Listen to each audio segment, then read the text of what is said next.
Bayangkan sebuah ujian yang dijaga pasukan bersenjata laras panjang, bukan untuk mengawal nyawa presiden, tetapi mengawal lembar soal anak SMA, naskah ujian yang dikategorikan sebagai naskah negara. Selamat datang di ujian GAUKA, ujian masuk universitas paling brutal di muka bumi.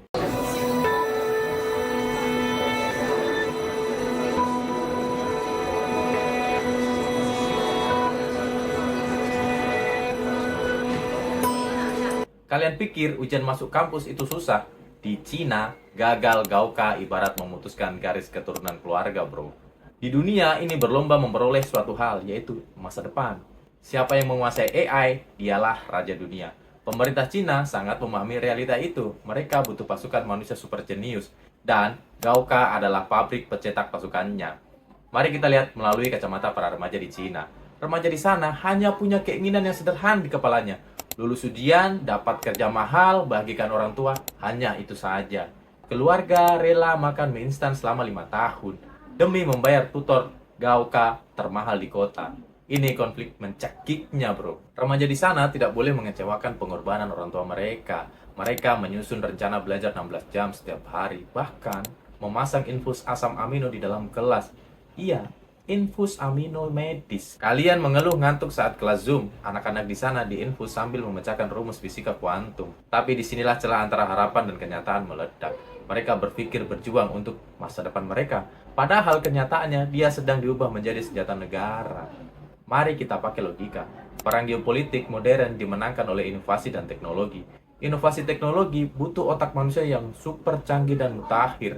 Cina harus memeras miliaran otaknya secara ekstrim. Kau bukan lagi sekedar ujian pendidikan biasa. Sistem ini adalah filter seleksi politik sumber daya manusia.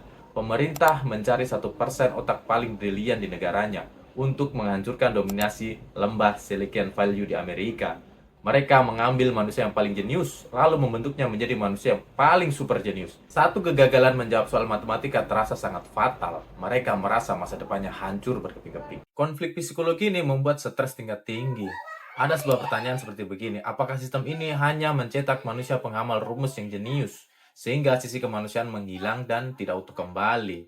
Kok malah ngeri ya? Banyak remaja di Cina sukses menembus kampus elit, tapi mereka berakhir depresi karena kelelahan kronis. Kita sering merasa sistem pendidikan itu harus menekankan kebebasan dalam berpikir. Seperti filosofi, jangan paksa ikan memanjat pohon.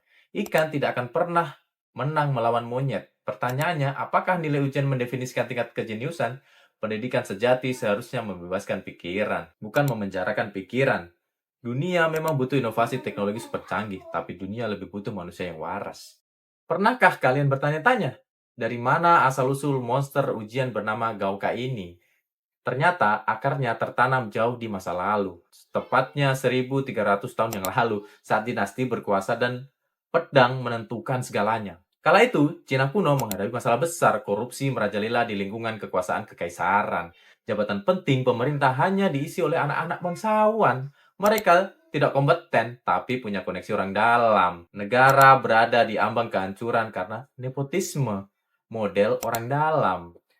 Mari kita mundur ke zaman dinasti Sui. Kaisar saat itu gelisah setengah mati. Dia sadar kerajaan tidak dipimpin oleh orang bodoh yang bermodal warisan. Maka lahirlah sistem keju, kakek moyang dari Gaokao. Sistem ini dibuat untuk satu tujuan, menghancurkan hak istimewa para bangsawan yang korup. Bayangkan, seorang pemuda desa miskin bernama Li. Li tidak punya uang, tidak punya kekuasaan, dan tidak punya jabatan. Tapi dia punya otak dan tekad baja. Sistem keju memberi Li satu janji manis dan kesempatan. Ubah nasibmu hanya lewat selembar kertas ujian. Li mulai menyusun harapan besarnya. Dia mengunci di kamar selama bertahun-tahun, menghafal ribuan teks klasik Konfusius sampai matanya lelah. Namun ketika hari ujian tiba, realitas menghantam tanpa ampun. Li dikurung dalam bilik sempit berukuran 1 meter persegi selama 3 hari 3 malam. Dia harus memasak, tidur, dan buang air di situ. Sambil menulis esai dengan kuas tinta. Banyak peserta yang gila karena tekanan mental ekstrim tersebut. Beberapa bahkan ditemukan tewas dalam bilik. Harapan Li untuk sukses merubah menjadi horor bertahan hidup. Mari kita bedah strategi kekaisaran. Stabilitas negara tergantung pada birokrat yang setia dan pintar. Sistem ujian massal menyaring orang pintar tanpa pandang bulu. Ujian massal adalah alat terbaik mempertahankan kekuasaan mutlak. Keju secara sederhana mengubah potensi rakyat jelata yang tidak punya koneksi dan kekuasaan menjadi dan mengubah kembali menjadi potensi tersembunyi mereka menjadi bagian dari kekuasaan itu. Data sejarah menunjukkan tingkat kelulusan ujian di bawah cuma 1%, lebih sulit daripada menembus Universitas Harvard zaman sekarang. Menariknya, ketika sistem ini dihapus pada abad ke-20, Cina sempat kehilangan arah. Namun, kegelisahan yang sama kembali muncul pada tahun 1977 setelah revolusi kebudayaan yang mengacaukan sistem pendidikan mereka. Deng Xiaoping melihat Cina tertinggal jauh dari dunia barat. Negara ini butuh perombakan otak secara massal dan cepat. Maka dari sejarah sistem kuno Keju mereka membangkitkan Gaokao. Bukan lagi sekedar melahirkan birokrat kekaisaran yang patuh, melainkan untuk melahirkan manusia super jenius berkemampuan teknologi di era modern. Disinilah kita menemukan fakta yang ironis. Gaokao yang awalnya diciptakan untuk memberi keadilan sosial untuk si miskin, kini bertransformasi menjadi sistem kompetisi yang tidak manusiawi. Ujian yang dulunya membebaskan rakyat dari cengkraman feodalisme, sekarang justru memenjarakan jutaan remaja dalam rantai stres yang kompetitif. Kita harus melihat polanya. Sejarah membuktikan bahwa sebuah sistem selalu diciptakan dari sebuah kegelisahan. Namun, ketika sistem itu menjadi terlalu suci, manusia yang jadi korbankan. Mereka sedang berjuang menembus ketatnya persaingan hari ini. Apakah mereka mengendalikan ambisi mereka sendiri, atau ambisi negara yang mengendalikan mereka? Coba apa pendapat kalian? Pernahkah kalian membayangkan sebuah negara yang mendadak menutup seluruh pikiran dan inovasi? Itulah Cina pada tahun 1966. Selama 10 tahun, ujian universitas dihapus total.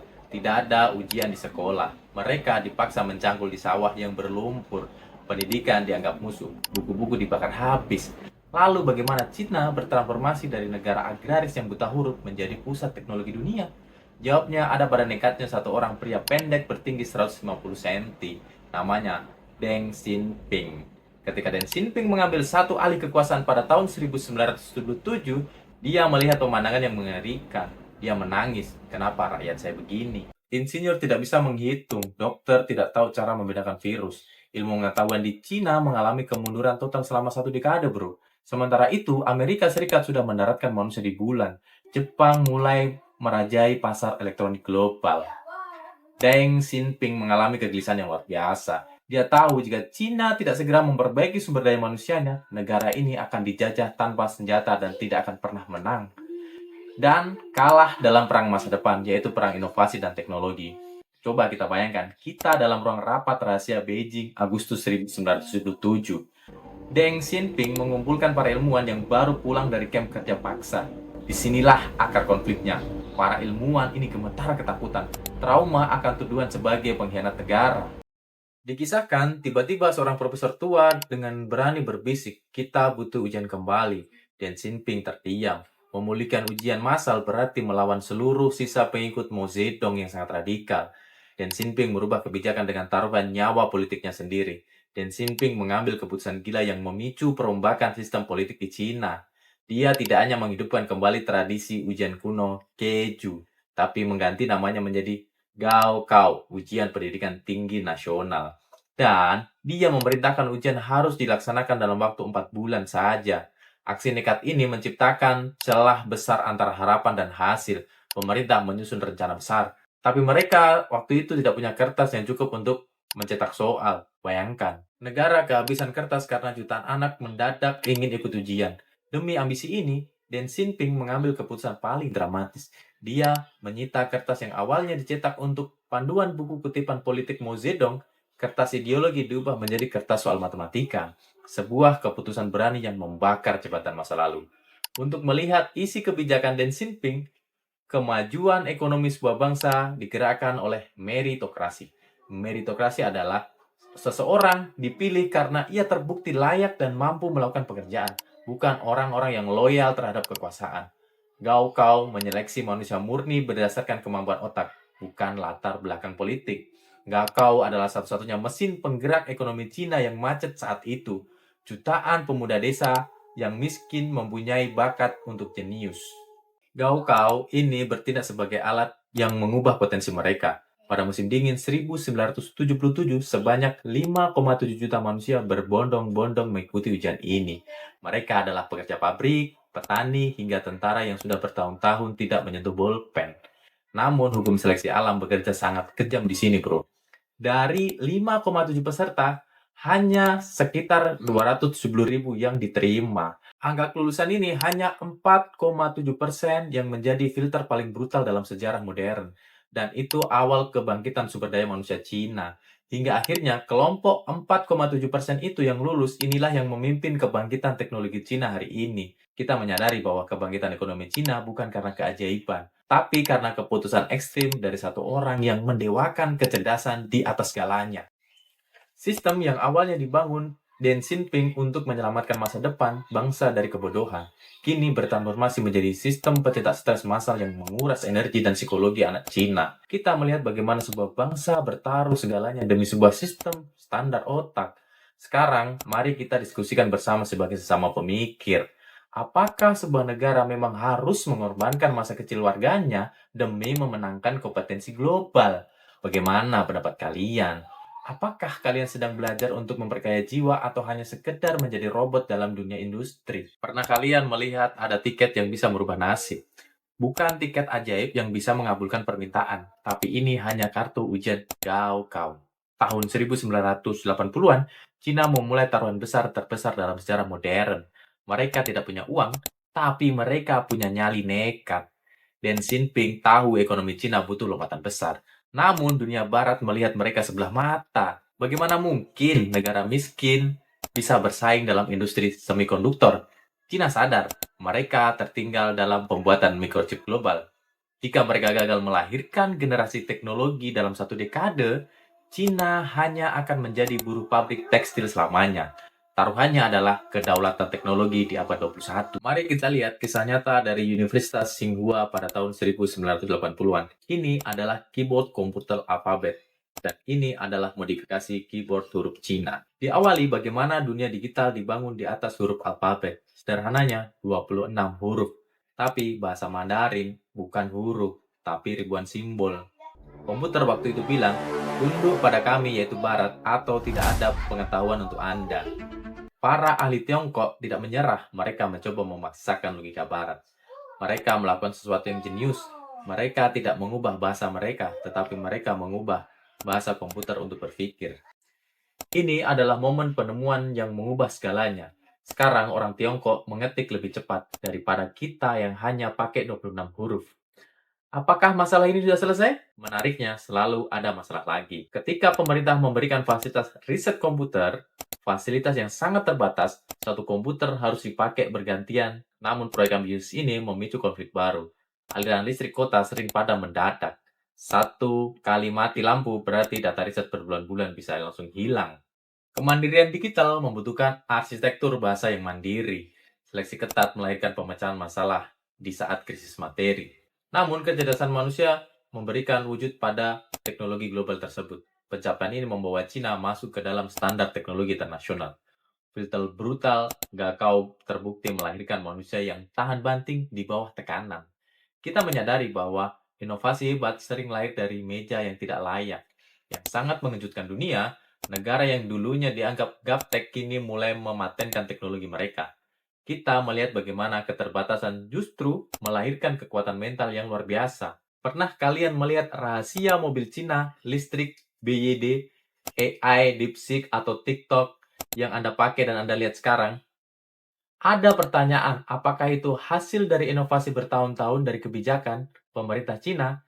Itu adalah hasil dari kebijakan Cina yang menyaring manusia super jenius. Mereka tidak hanya bekerja, mereka sedang berperang. Dunia hari ini tidak lagi memakai meriam untuk berperang. Kita memakai data, algoritma, dan paten chip tercanggih. Cina sadar akan hal itu sejak lama. Mereka melihat Amerika Serikat bukan sebagai teman dagang, tapi sebagai tembok besar yang menghalangi ambisi mereka. Pemerintah Cina membangun strategi geopolitik yang dingin. Mereka tidak membeli teknologi, mereka menciptakan teknologi baru. Mari kita bicara tentang proyek 985. Sebuah kebijakan pemerintah yang terdengar seperti nama kode agen rahasia. Pemerintah memberikan dana triliunan untuk universitas elit mereka. Syaratnya cuma satu, cetak manusia yang lebih pintar dari Silicon Valley. Terdengar ambisius, tapi tunggu dulu. Disinilah sebuah pertanyaan.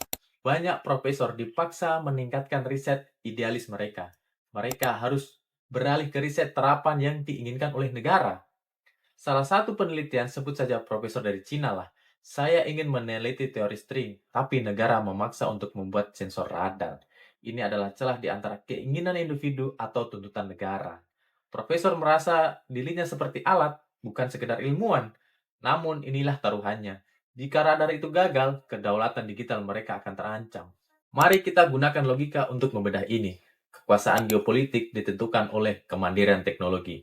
Inovasi teknologi butuh fokus manusia yang sangat ekstrim. Negara yang mengontrol pendidikan dan mengontrol masa depan. Sistem pendidikan Cina adalah catatan yang membentuk mereka. Data terbaru menunjukkan Cina kini memproduksi 8 kali lipat lebih banyak insinyur AI dibanding Amerika.